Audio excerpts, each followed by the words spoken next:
안녕하세요. 서울에 살고 있는 20대 후반의 여자입니다. 집에 있기보다는 외출해서 사람도 만나고 쇼핑도 하는 걸 좋아해서 사실 이런 채널을 즐겨 듣지는 않았어요. 그런데 한창 결혼 문제로 힘들 때 이곳의 사연을 우연히 듣게 되었는데 비슷한 고민을 가진 사연자의 얘기에 빠져들어 눈물까지 흘리게 되더라고요. 그때 마음이 좀 치유가 된 느낌이랄까요? 나 같은 사람이 또 있구나. 나만 힘든 게 아니구나. 이런 생각을 하면서요. 그렇게 이곳의 사연을 꾸준히 듣게 되었답니다. 그러다 보니 벌써 그 남자와 헤어진 지 1년 가까이 흘렀네요. 이제 마음의 상처도 많이 아문 것 같아요. 이 채널에서 받았던 위로를 다른 분들께도 드리고 싶어서 용기 내 사연을 써봅니다. 지금 생각하면 정말 현명한 선택을 했던 저의 이야기. 한번 들어주시겠어요? 그 당시 전 서울 강남의 어느 성형외과에서 원무과 직원으로 일하고 있었습니다. 상담을 진행하진 않았고 주로 접수와 결제 담당이었어요. 빌딩의 한 층을 통으로 썼기 때문에 규모가 꽤 컸거든요. 그래서 직원들이 많았고 예약하는 환자들도 많아서 매일 정신없이 일했었어요. 원무과 쪽은 처음이어서 일을 배우느라 더 정신이 없는 상태였죠. 병원은 16층짜리 빌딩에 있었는데 다른 회사나 로펌도 있었어요. 아침에 엘리베이터를 기다리는데 어느 날부터인가 어떤 남자가 눈에 띄더라고요. 항상 세련된 양복 차림에 참 훈훈한 남자였어요. 몸매가 호리호리하고 얼굴도 여자들이 좋아할 정도로 잘생겼고요. 하루는 병원 사람들이랑 점심을 먹고 들어오는데 또 그 남자와 마주친 거예요. 그러자 다른 직원들이 쑥덕대기 시작하더군요. 저 남자 진짜 훈남이다. 보면 가슴이 떨린다니까. 저번에 누가 봤는데 로펌으로 들어가더래. 혹시 변호사 아니야? 저 얼굴에 변호사면 대박이다. 뭐 그냥 그런가 보다 싶었죠. 그때는 병원 일 끝나면 퇴근해서 친구들이랑 놀기 바빴고 격일마다 운동도 열심히 해서 인생이 너무 재밌는 시절이었거든요. 그래서 남자에게는 별로 관심이 없었죠. 또 전혀 상관없는 사람이기도 했으니까요.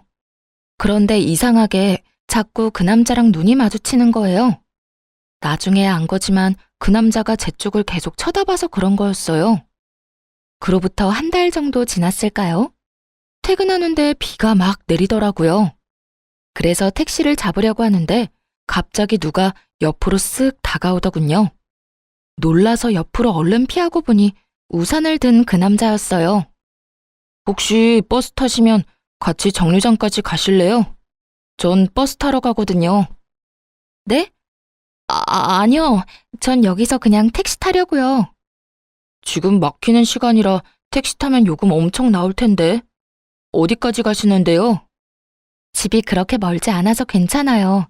배려해 주셔서 감사합니다. 마침 택시가 와서 얼른 잡아 탔어요. 힐끗 뒤를 보니 남겨진 남자가 택시를 멀거니 보고 있더라고요. 그런데 그 이후로 저를 만나면 먼저 인사를 건네기 시작하는 거예요. 다른 직원들이 그 모습을 보고 난리가 났죠. 남자는 혼자 점점 친한 척을 하더니만 같이 저녁을 먹자더군요. 사실 그렇게 싫지는 않아서 함께 식사까지 하게 되었어요.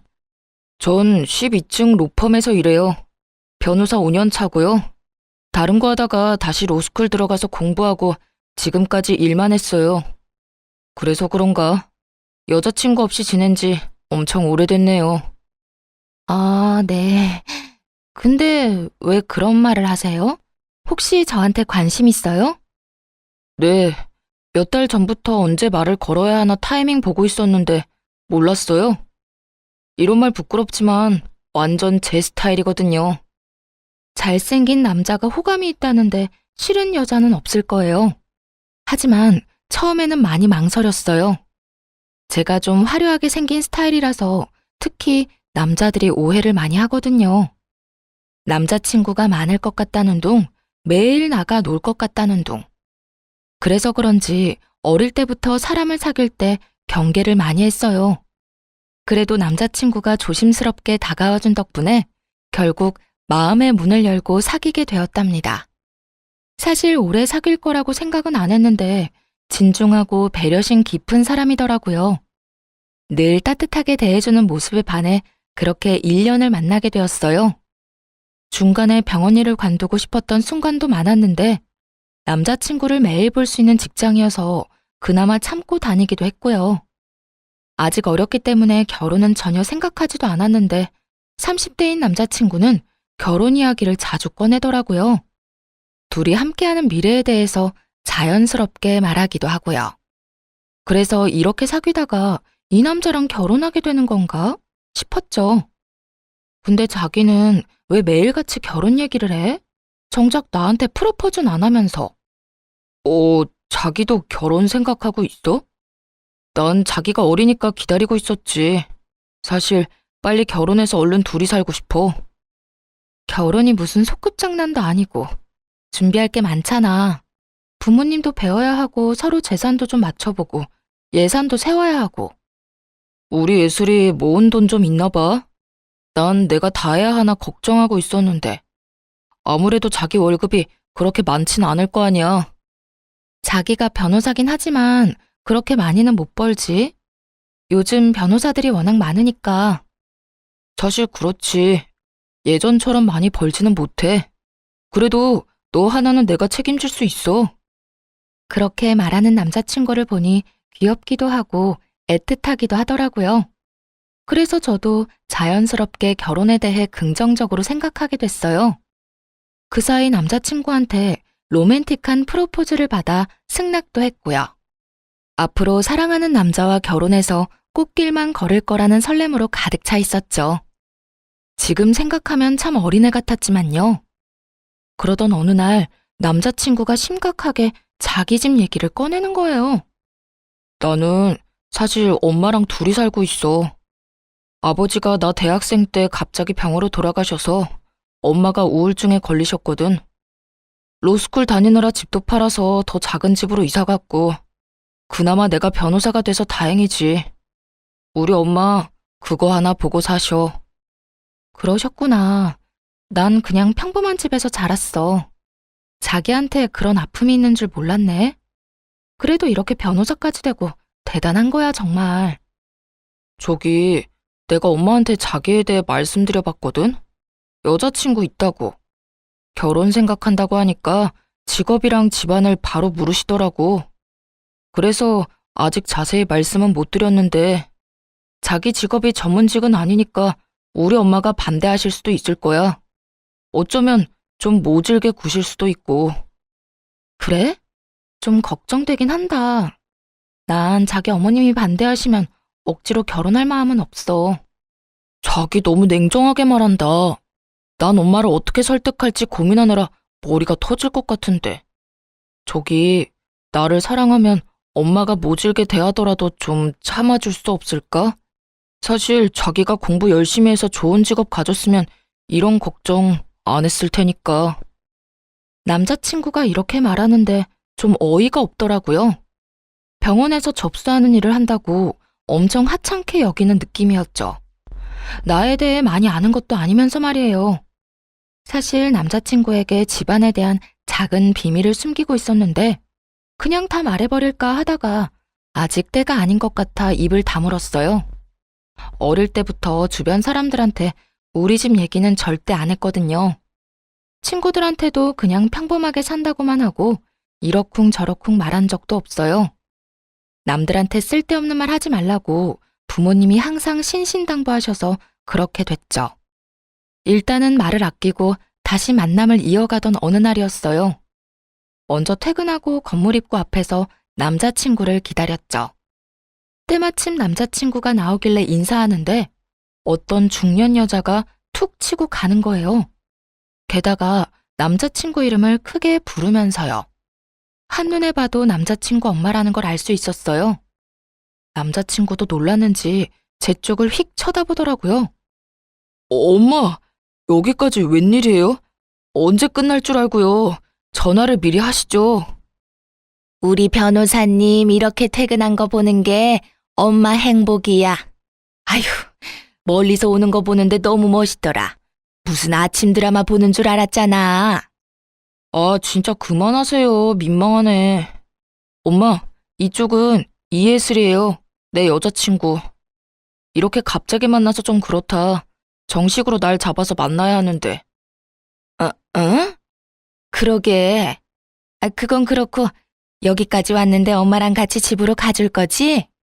그러더니 남자친구 엄마가 팔짱을 딱 끼고는 남자친구를 끌고 가려고 하더라고요. 남자친구는 당황하면서 저를 쳐다봤고요. 근데 오늘 예슬이랑 선약이 있는데? 그러니까 연락을 먼저 하셨어야죠. 아님 이렇게 된 거 우리 셋이서 저녁 먹을까요? 맨날 밖에서 밥 먹는 애가 또 무슨 외식을 한다 그래. 내가 너 좋아하는 제육볶음 맛있게 해놨는데. 그럼 난 먼저 갈게. 내일 보면 되지. 어머님, 다음에 뵙고 정식으로 인사드릴게요. 그런데 진짜 너무 웃겼던 게 뭔지 아시나요? 남자친구 엄마는 저를 한 번도 안 쳐다봤고 마치 없는 사람 취급했다는 거예요. 당연히 인사도 받아주지 않았죠. 제 존재 자체를 그냥 신경도 안 쓰고 지나쳐버리더라고요. 저에 대해 당연히 알고 있었을 텐데 완전히 무시하는 태도를 보니 화가 나더군요. 결국 남자친구는 미안한 표정을 지으면서 지네 엄마한테 끌려갔고요. 말도 제대로 못하는 모습에 좀 정이 떨어졌어요. 그래서 일부러 다음 날까지 연락을 받지 않았네요. 엄청 미안했는지 병원 문 앞까지 찾아와서 기다리고 있더라고요. 자기야, 어젠 진짜 미안했어. 전화 안 받아서 내가 얼마나 걱정했는 줄 알아? 어머님이 나를 어떻게 생각하는지 아주 잘 알겠던데. 그래도 그렇지 사람을 앞에 두고 어떻게 그렇게 모르는 척을 하셔? 그러게 말이야. 나도 집에 가는 길에 엄청 뭐라고 했어. 우리 엄마가 원래 그런 분이 아닌데 진짜 미안해. 어제 나 처음 보신 거잖아. 뭐라고 하셔? 자기한텐 솔직하게 말하셨을 거 아니야. 숨기지 말고 말해봐. 뭐 별로 좋은 얘기는 안 하셨어. 그냥 모르는 척하고 넘겨줘. 내가 우리 엄마는 잘 설득할게. 아, 말해보라고. 나도 알아야 앞으로 어떻게 할지 생각해볼 거 아니야. 생긴 게 날라리 같고 치마도 너무 짧다고. 그렇게 어린 것 같지도 않은데 정숙하지 않다고 하시네. 어젠 좀 치마가 짧긴 했지. 난 그런 거 좋아하지만. 날라리라니. 진짜 어이가 없더라고요. 어차피 곧 우리 집에도 인사를 가야 하니까 이번 기회에 다 털어놓기로 했어요. 우리 집에 인사 오기 전에 미리 말할 게 있어. 무슨 말인데? 혹시 무슨 달동네 산다는 말 아니지? 자기 경제 사정 안 좋다는 건 나도 짐작했어. 괜찮아. 아니? 그건 아니야. 우리 집 가면 놀랄까봐 미리 말해주는 거야. 사실 내가 지금 일하는 병원 원장이 우리 오빠야. 우리 오빠가 성형외과 전문이거든. 진짜야? 아, 그래서 거기서 일하는 거구나. 그럼 자기가 해외에서 학교 나왔다고 한 것도 진짜겠네? 사실 안 믿었거든. 응, 나 미국에서 대학 다니다가 사정이 있어서 다시 한국으로 돌아온 거야. 우리 집 못 살지 않아. 자기랑 결혼하려는 이유 중 하나가 뭔지 알아? 자기가 내 배경 안 보고 나 그대로를 사랑해줘서야. 암튼 일단 가보면 알겠지. 너무 걱정하지 마. 자기가 그렇게 말하니까 얼떨떨하면서도 좀 무섭네. 나 마음에 안 들어 하실까봐 걱정된다. 네, 맞아요. 사실 아버지께서 부동산으로 재산을 많이 불리셔서 부유하게 자랐답니다. 서울의 빌딩 포함해서 건물이 3채 정도 있는 걸로 알고 아버지는 임대업 전문으로 투자회사를 하고 계시고요. 다행히 오빠가 의사가 되어준 덕분에 저는 자유롭게 자랐어요. 그런데 디자인을 전공해 뉴욕으로 대학을 갔다가 교통사고로 다리를 다쳤거든요. 그래서 어쩔 수 없이 졸업을 못하고 귀국하게 된 거였답니다. 공부를 못하게 되니까 미래도 불투명해져서 심적으로 정말 힘든 시기였어요. 방황도 많이 해서 부모님 속도 많이 썩였죠. 방에만 처박혀 있으니까 보다 못한 부모님이 끌어내서 일을 시키신 거였어요. 오빠 병원에서 아르바이트라도 하라면서요. 확실히 규칙적인 일상을 보내고 사람들이랑 대화도 하니까 많이 건강해졌어요. 거기다 남자친구를 만나게 되면서 더욱 생기가 생기고 웃음도 많아져서 그런지 부모님도 벌써부터 남자친구를 좋게 생각하고 계시더라고요. 그래서 용기 내서 남자친구랑 집에 간다고 말씀드릴 수 있었죠. 드디어 우리 집에 인사하러 오는 날이 되었어요. 집을 본 남자친구가 말을 잃고 벙쪄 있더라고요. 여기가 자기 집이란 말이야? 그 뉴스에 나오는 강남에서도 비싼 펜트하우스잖아. 나 이런 데 처음 들어와 봐. 집으로 들어가니 부모님이 반갑게 맞아주셨고 같이 저녁을 먹었죠. 남자친구 집안에 대한 얘기는 거의 안 했어요. 아버지가 홀어머니 얘기를 들으시곤 한동안 아무 말도 안 하시더라고요. 아버지를 설득할 자신은 있었지만 은근히 걱정됐죠. 자네에 비해서 우리 딸이 아직 많이 어려. 그래서 난 사실 결혼시키고 싶지는 않네. 근데 우리 딸이 남자를 소개시켜준 게 처음이란 말이야. 또 어려운 집안 사정에도 변호사까지 된 자네가 대단하다고 생각하네. 예슬이 네가 잘 살 자신 있으면 엄마도 반대하진 않아. 근데 결혼이라는 건 정말 신중하게 결정해야 돼. 너희만 같이 사는 게 아니라 가족과 가족이 만나는 거야. 아버님, 어머님, 저를 믿어주십시오. 제가 예슬이에 비해 정말 부족한 것 잘 알고 있습니다. 그래도 온 힘을 다해서 예슬이 행복하게 해주겠습니다. 우리는 예슬이 정말 부족한 거 없이 키웠네.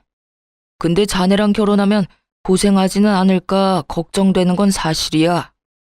지금 연봉이 그렇게 많지는 않은 것 같은데 앞으로 포부가 어떻게 되나? 네. 지금 다니는 로펌에서 3년은 더 일을 배울 생각입니다. 어디에 소속되면 변호사도 어떻게 보면 그냥 월급쟁이 아닌가. 지금 그 로펌 내년에 다른 데로 이전한다고 하던데 좀 도와줄 테니 그냥 자네가 로펌을 하나 차리는 게 어떤가? 괜찮은 변호사들 데려다가 덩치 키우면 되지. 비즈니스가 별게 아니야. 다 그렇게 시작하는 거지. 그 말을 듣고 남자친구 얼굴이 환하게 밝아지는 게 눈에 보이더라고요. 월급쟁이로 살다가 아버지가 로펌을 하나 차리게 도와주신다니 얼마나 놀랐겠어요. 우리 집에서 나와서도 흥분을 감추지 못하더군요. 아버님이 진짜 통이 엄청 크시다. 로펌을 차려주신다니. 자기를 만난 게 내 인생의 기적이야. 그동안 힘들게 살았는데 그래서 하느님이 자기 같은 귀인을 만나게 해주셨나 봐. 너무 앞서 나가지는 마. 내년 이후의 일이잖아. 지금은 우리 결혼 준비가 더 중요한 거 아니겠어? 그래서 말인데 우리 집에 대한 얘기는 자기 어머님한테 말 안 했으면 좋겠어. 왜 말을 하지 마? 우리 엄마 엄청 좋아하실 텐데. 가뜩이나 자기 마음에 안 들어 하셨는데 완전히 좋은 기회잖아. 그래서 싫다는 거야. 내가 날라리 같다고 싫어하셨는데 우리 집 배경 때문에 태도 달라지는 거 싫어. 나 사실 지금껏 살면서 주위 친구들이나 지인들한테 그런 상처를 많이 받았어. 자기 어머님도 나를 있는 그대로 봐주셨으면 좋겠어. 자기가 그런 것처럼. 뭐 자기가 그렇게 하고 싶다면 말은 안 할게. 어차피 상견례하면 그때 아시게 되겠지. 그때까진 비밀로 할 테니까 우리 엄마랑 친해지는 노력 같이 해보자. 그렇게 몇 주일이 지났습니다. 그런데 어느 날 모르는 번호로 전화가 끊임없이 오더라고요. 전화를 받았더니 글쎄 남자친구 엄마였지 뭐예요. 내가 지금 집 주소 보낼 테니까 오늘 저녁에 집으로 좀 와라. 우리 형민이한테는 말하지 말고. 네? 오늘 저녁에요? 너무 갑작스러운데 주말에 오빠랑 같이 찾아뵈면 안 될까요? 아니 내가 오라면 오는 거지 뭔 말이 많아. 안 오면 네 손해니까 알아서 해. 다짜고짜 그렇게 차갑게 말하고는 끊어버리시더라고요. 그리고 바로 집 주소가 문자로 도착했어요. 정말 가야 하나 고민을 많이 했어요. 그래도 노력하는 게 맞는 것 같아서 일부러 백화점에서 과일 세트까지 사서 갔네요. 도착한 곳은 서울 변두리에 있는 작은 아파트 단지였어요. 주변에 산도 있어서 그런지 아늑해 보이더라고요. 초인종을 누르자 얼마 안 있다가 예비 시모가 문을 확 열어젖혔어요. 그리고 말도 없이 휙 들어가 버리길래 순간 당황했지만 우선 안으로 들어갔어요. 뭘 그렇게 두리번거려? 설마 서울 아파트 처음 보는 건 아니지? 내가 관심이 없어서 형민이한테 물어보지도 않았는데 넌 어느 동네 사니? 혹시 어디 달 동네 사는 건 아니지? 어머님, 저번부터 말씀드리려고 했는데 말씀이 좀 지나치신 것 같아요. 저를 마음에 안 들어 하시는 건 알겠는데 그래도 좀 예의를 갖춰주세요. 뭐라고? 어디 어린 게 어른 앞에서 눈 똑바로 뜨고 예의 타령이야? 넌 지금 예의가 있어? 하긴 가정교육이 중요한 건데 뭐 그런 환경에서 자랐으니 내가 기대를 하면 안 되지. 도대체 사람을 어떻게 생각하고 있는 건지 예비 시모의 태도에 기가 막히더라고요. 그래도 꾹 참고 과일 바구니를 내밀었는데 예비 시모가 혀를 쯧쯧 찼답니다. 너 병원 접수원이라고 하던데 돈이 썩어나니? 이게 얼마나 비싼데 이렇게 척척 싸와? 이런 것만 봐도 네 머리가 얼마나 텅텅 비었는지 알겠다. 어머님께서 과일 좋아하신다고 해서 일부러 멀리까지 가서 사온 거예요. 그냥 맛있게 드셔주세요. 그렇게 많이 안 비싸요. 아이고, 이게 안 비싸다고? 네 수입이 뻔한데 낭비가 너무 심한 거 아니니? 데이트할 때 우리 아들 돈 다 털어먹는 거 아니야? 힘들게 돈 벌어서 뭔 짓인지. 저 오빠랑 데이트 비용 반반씩 내거든요. 마음에 안 드신다고 해도 왜 그렇게 절 대하시는지 잘 모르겠네요. 저는 그냥 어머님이랑 친해지고 싶어서 온 거예요. 우리 아들 구워 삶은 것도 모자라서 나도 어떻게 해보려고? 어림도 없지. 그래, 우리 아들이랑 그렇게 결혼하고 싶으면 오늘 저녁 좀 차려봐. 내가 우리 아들 밥 하나는 참 잘해 먹였어. 너랑 결혼했다가 라면만 먹게 할 순 없으니까 요리 솜씨가 어떤지 좀 보자. 만약 제대로 못하면 절대 우리 아들이랑 결혼 못할 줄 알아. 저 말 들으니 진짜 기가 막히더라고요. 저요, 여태껏 밥 한 번 안 하고 자랐어요. 자랑하는 게 아니라 항상 집에 도우미 아주머니가 계셨거든요. 앞으로도 청소며 요리에 매달릴 생각 없었고요. 그리고 결혼하면 둘이서 알아서 밥 차려 먹고 잘 살 텐데 예비 시모가 말하는 것을 들으니 무슨 노예를 구하는 것 같았죠. 저는 결혼해도 일할 거예요. 집에서도 요리해 본 적 없고요. 부모님도 저한테 밥 차리라고 말씀하신 적 없어요. 무슨 며느리 뽑는 선발전 하는 것도 아니고 밥 못하면 결혼 못한다고 말씀하시는 게 너무 어이가 없네요. 저 그만 가볼게요. 이거 말하는 꼬락서니 좀 봐. 야, 너 거기 안 서? 나가기만 해봐. 당장 부엌으로 들어가. 예비 시모의 눈이 갑자기 휙 돌더니만 제 목덜미를 잡아채더군요. 그러고는 주방으로 막 끌고 가기 시작했어요. 순간 너무 무서웠죠. 내가 우리 아들을 어떻게 변호사로 만들었는데 니까짓 게 뭔데? 가진 게 없고 이뤄놓은 것도 없으면 뭘 해줄 수 있는지 보여줘야 하는 거 아니야? 집에서 우리 아들 수발 잘 들고 밥이라도 잘해야 할 거 아니야? 예비 시모를 확 밀치며 말했어요. 이게 무슨 짓이에요? 사람 죽일 일 있어요? 그쪽 아들이랑 결혼 안 하면 되죠? 당장 헤어져 줄게요. 이제 만족하세요? 비켜요. 그대로 달려서 현관문으로 갔죠. 눈물이 하염없이 나고 목은 너무 아프고 살면서 이런 일은 처음이었어요. 그때 정말 짠 것처럼 남자친구가 들어오더군요. 제 얼굴을 보고는 깜짝 놀라 자기 엄마한테 무섭게 소리치기 시작했어요. 이게 뭔 짓이에요? 내가 예슬이 부르거나 연락해서 이상한 짓 하지 말라고 했죠? 변호사가 뭐 그렇게 대단하다고 만나는 여자들마다 떼어놓으려고 난리냐고. 진짜 미쳤어요? 예, 난 다 너를 위해서 그러는 거지. 그깟 변호사라니? 네 얼굴에 네 직업이면 열쇠 3개는 기본으로 주는 여자도 만날 수 있단 말이야. 어디서 맨날 거지 같은 애들만 데려오니까 그러는 거 아니니? 그 말을 듣자 정신이 확 들더군요. 그동안 믿었던 남자친구한테도 배신감이 들었고요. 물론 저를 만나기 전에 다른 여자야 만났겠지만 그동안 그런 말 전혀 없었거든요. 저번에 그 선생이라는 계집애도 떨쳐내느라 얼마나 힘들었는데 그런데 이번엔 이런 날라리 꽃뱀을 데려와? 자기야, 일단 나가자. 내가 다 설명할게. 소리치는 예비 시모를 뒤로 하고 겨우 나왔습니다. 남자친구의 차에서 진정될 때까지 멍하게 앉아 있었어요. 이런 일이 생기다니 진짜 꿈을 꾸는 것 같더라고요. 남자친구한테 가기 전에 미리 말을 해놔서 다행이지. 저 혼자였다면 더 못된 일도 당했을 것 아니겠어요?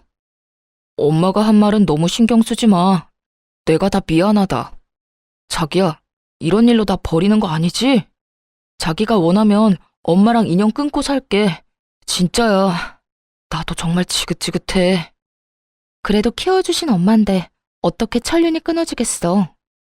나랑 인연을 끊는 게 훨씬 빠를 것 같은데. 그리고 다른 여자 얘기는 뭐야? 다 지나간 일이니까 굳이 말 안 한 거야. 예전에도 결혼할 여자가 있긴 했어. 근데 엄마가 하도 괴롭혀서 결국 헤어졌거든. 그럼 나한테 그 말도 했어야지. 그래야 자기 어머님이 어느 정도인지 알잖아. 난 오늘 일 너무 충격적이야. 내가 대신 이렇게 빌게. 진짜 미안해. 그래서 자기 집안에 대해서 미리 말하자고 한 거야. 그러면 엄마가 잘 대해주실 게 확실하고 결혼까지 아무 문제 없으니까. 그거야 자기한테 유리한 입장인 거고 내가 굳이 그렇게까지 하면서 결혼할 필요는 없는 것 같아. 우리 좀 생각할 시간을 갖자. 당분간 연락하지 마. 계속 붙잡는 남자친구를 밀어내고 얼른 제 차로 돌아가 버렸어요. 그런데 2주 정도 시간이 흘렀는데도 남자친구에게선 진짜 연락 한 통 없더라고요. 이렇게 끝내는 게 맞다고 수십 번 되뇌면서도 괘씸한 마음이 들었죠. 참 이상하게도 건물 안에서도 마주치질 않더군요. 그렇게 일주일이 더 지났는데 엘리베이터 앞에서 드디어 남자친구를 마주쳤어요. 그런데 정말 다른 사람처럼 너무나 초췌하게 변해 있는 게 아니겠어요?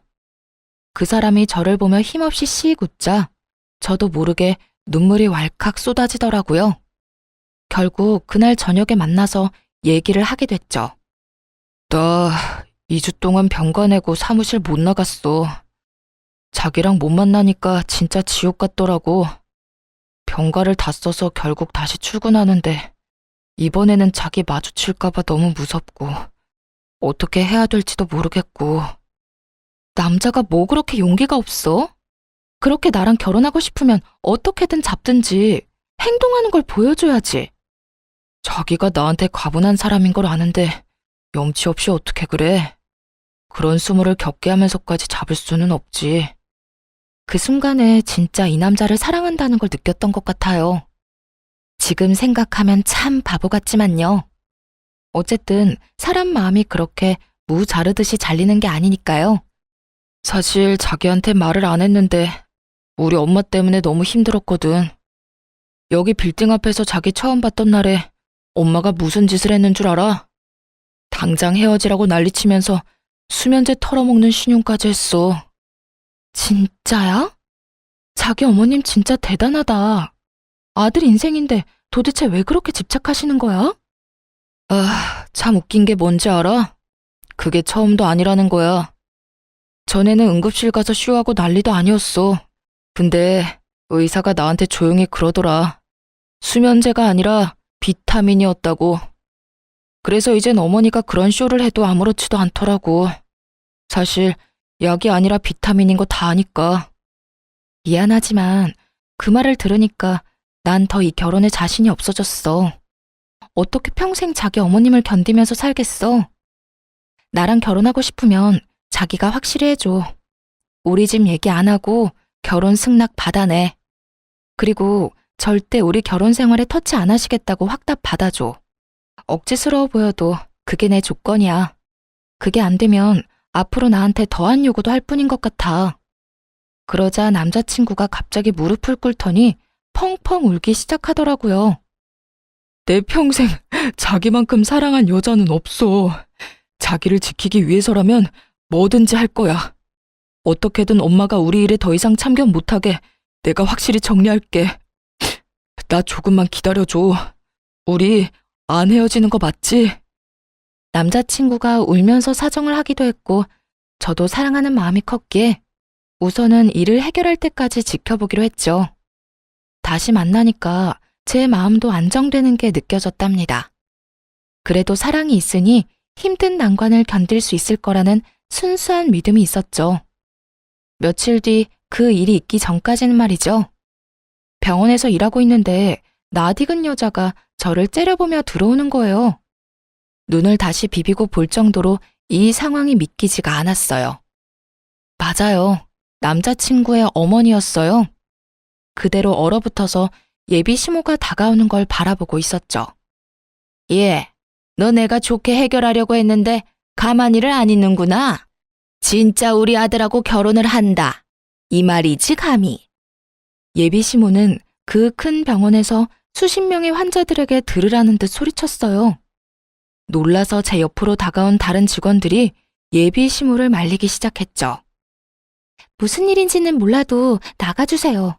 여기 지금 영업하고 있는데 뭐 하시는 거예요? 내가 여기 왜 왔는지는 저 맹랑한 계집애한테 물어봐. 화병이 나서 지금 쓰러져 죽을 판이야. 어디서 꽃뱀 주제에 우리 아들을 넘봐? 여기 있는 사람들한테 한번 다 말해볼까? 누구 편을 드는지? 지금 여기 사람들 많으니까 나가서 얘기하세요. 아무리 그래도 일하는 직장에 오셔서 지금 뭐 하시는 거예요?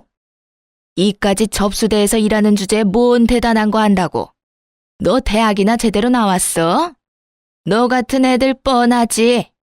반반한 얼굴 하나 믿고 잘난 남자 꼬시려고 하는 거 내가 모를 것 같아? 너 당장 우리 아들한테서 떨어져. 그 확답 받을 때까진 난 절대 여기서 안 나간다. 그러고는 예비 시모가 갑자기 정수기 쪽으로 가더니 컵에 찬물을 담기 시작했어요. 하도 열을 내더니 물 마시려는가 보다 하는 찰나에 그걸 저한테 확 뿌린 거 있죠. 그 많은 사람 앞에서 물까지 뒤집었으니 정말 너무 화가 나고 견딜 수가 없더군요. 사람들이 수군대는 소리가 들려왔어요. 이에 질세라 탕비실로 가서 큰 물통에 물을 한가득 떠 예비 시모한테 확 뿌렸죠. 나 절대 당신 아들이랑 결혼 안 해. 걱정 붙들어 매세요. 나중에 절대 후회하지 말고 나한테 구질구질하게 매달리지 말아요. 알았어요? 이게 진짜 미친년이네. 감히 나한테 물을 뿌려? 내가 너한테 매달린다고? 지나가던 개가 웃겠다. 너나 지금 네가 한 말 꼭 지켜. 우리 아들 앞에 다시 나타나지 마. 밖에서 한바탕 소동이 일어나니 당연히 진료실 안까지 그 소리가 다 들렸겠죠. 진료를 보던 오빠가 나오더니 놀라서 얼른 저한테 달려왔어요. 이게 지금 다 무슨 일이야? 누가 진료 중인 병원에 와서 이런 짓을 하는 거야? 이슬아, 뭔 일이야? 설마 그 아줌마야? 오빠의 목소리를 들으니 갑자기 서러움이 몰려와서 눈물이 나더라고요. 6살 위인 오빠가 저를 어릴 때부터 엄청 귀여워했거든요. 처음에 고백받았다고 했을 때 병원이랑 로펌이 같은 건물에 있다 보니 오빠가 다른 사람들 통해서 남자친구에 대해 알아봐 주기도 했고요. 사귀는 것도 오빠한테 제일 먼저 말했고 남자친구랑 같이 식사도 몇 번 했어요.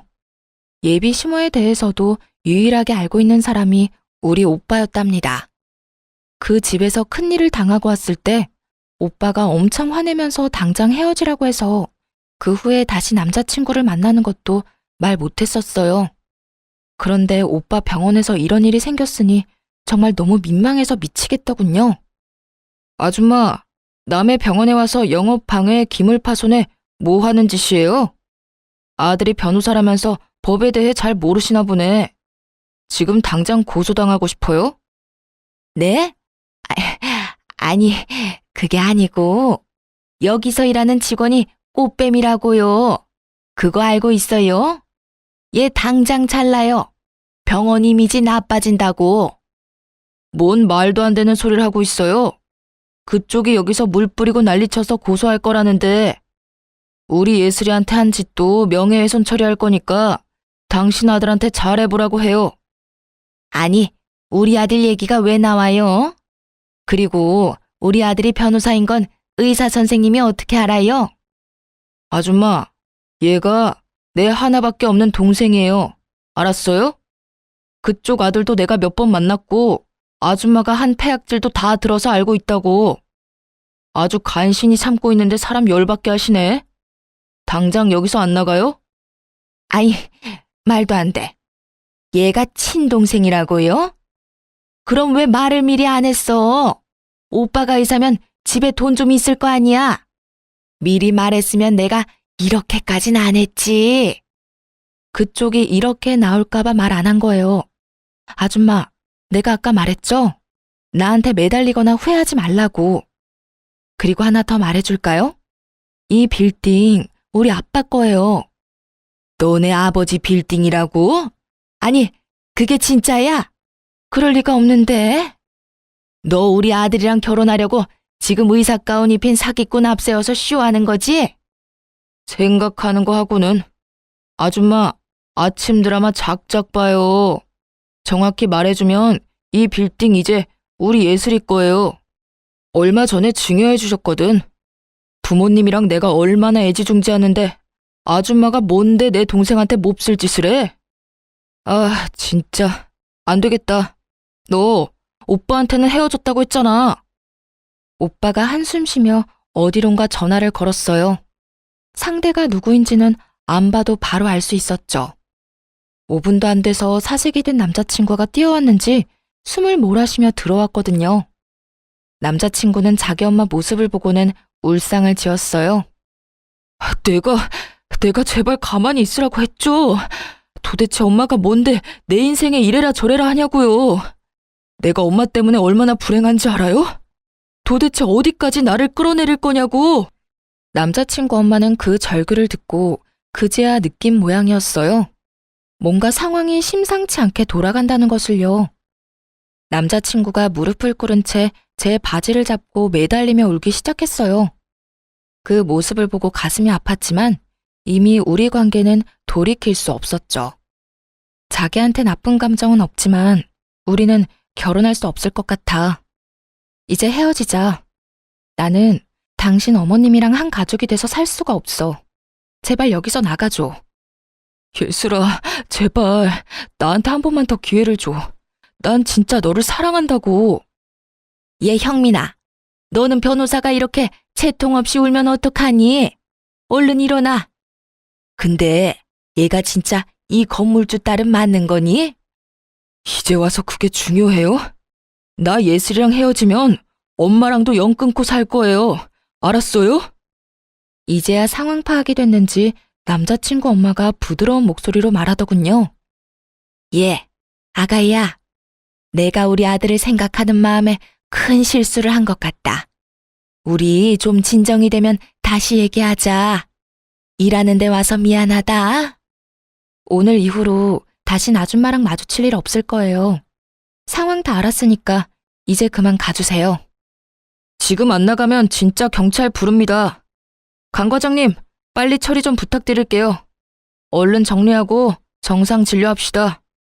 원무과 과장님이 남자친구와 남자친구 엄마를 억지로 끌고 병원 밖으로 나갔어요. 오빠랑 직원들한테 이 일을 어떻게 설명해야 하나 정신이 아찔한데 문 밖에서 남자친구 엄마의 목소리만 또렷이 들려오더군요. 원무과 과장님한테 글쎄 뭐라고 했는지 아시나요? 근데 진짜 제가 이 건물주 딸 맞아요? 저 의사 동생이 맞고요? 저 의사가 여기 원장 맞아요? 예, 불러 들어온 복을 아주 뻥 차셨네요. 그 말을 들은 남자친구 엄마가 벙찐 채 이쪽을 바라보는데 얼굴이 점점 흑색으로 변하는 게 보이더라고요. 눈도 마주치기 싫어서 얼른 탕비실로 들어가 버렸어요. 30분쯤 지나고 오빠가 집으로 그만 가라고 해서 그 길로 퇴근했답니다. 그 이후로 남자친구 연락도 그냥 차단해버렸어요.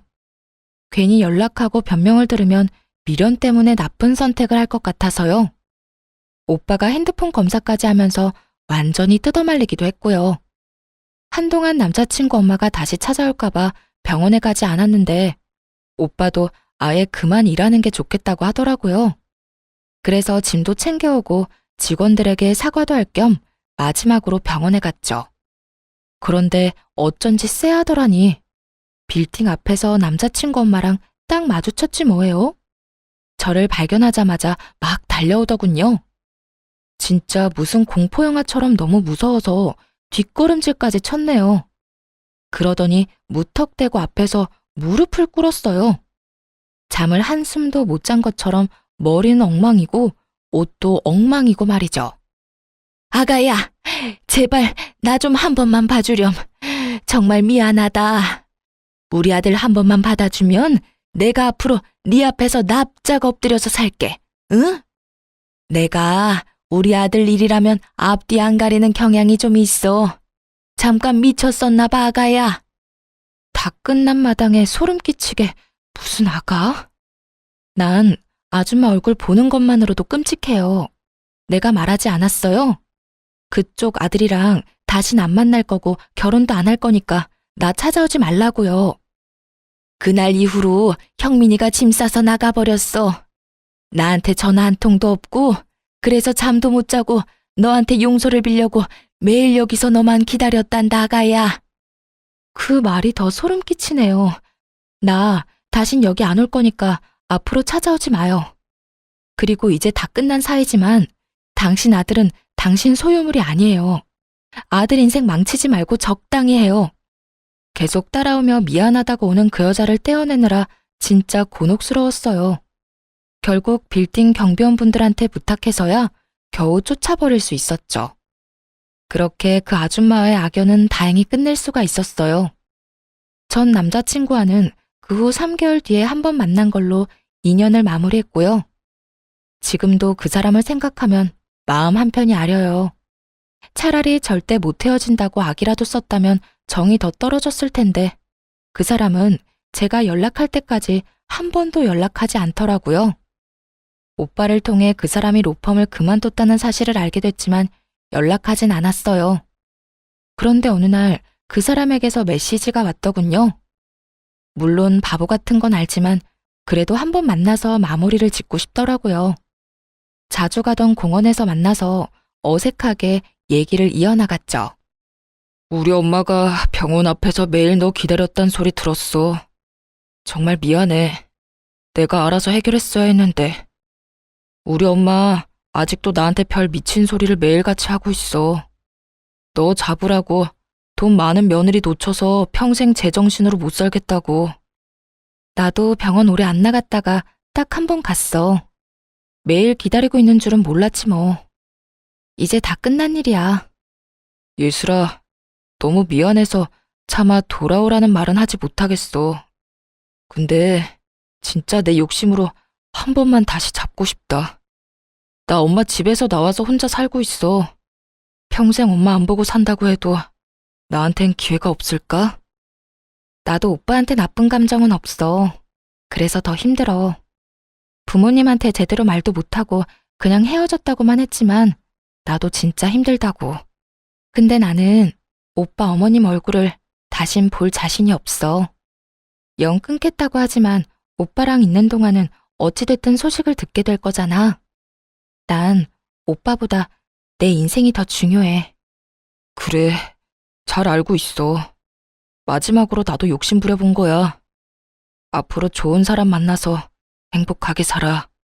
그 사람과의 인연은 그렇게 끝이 났답니다. 저는 공부를 다시 하기 위해 곧바로 준비해서 다시 미국으로 유학을 떠났어요. 지금은 미국에서 생활 중인데 저녁에 이곳의 사연을 종종 듣고 있죠. 한국을 향한 향수를 달랠 수 있어서 참 좋아요. 가끔 오빠와 통화를 하는데 놀라운 소식이 뭔지 아세요? 그 아줌마가 아직도 빌딩 근처를 돌아다니는 것 같다고 하더라고요. 진짜 정신이 이상해진 거 아닐까 싶어요. 하긴 그렇게 돈 많은 집 며느리 찾으려고 난리치다가 자기 때문에 놓쳐버렸으니 저 같아도 속 쓰려서 제대로 못 살 것 같네요. 상처도 많이 받고 이상한 일을 겪은 터라 앞으로 결혼할 수 있을지 모르겠지만 지금은 우선 공부를 잘 끝내는 걸 목표로 지내고 있어요. 제가 타지에서 잘 살아갈 수 있도록 듣고 계신 분들이 힘을 주셨으면 좋겠습니다.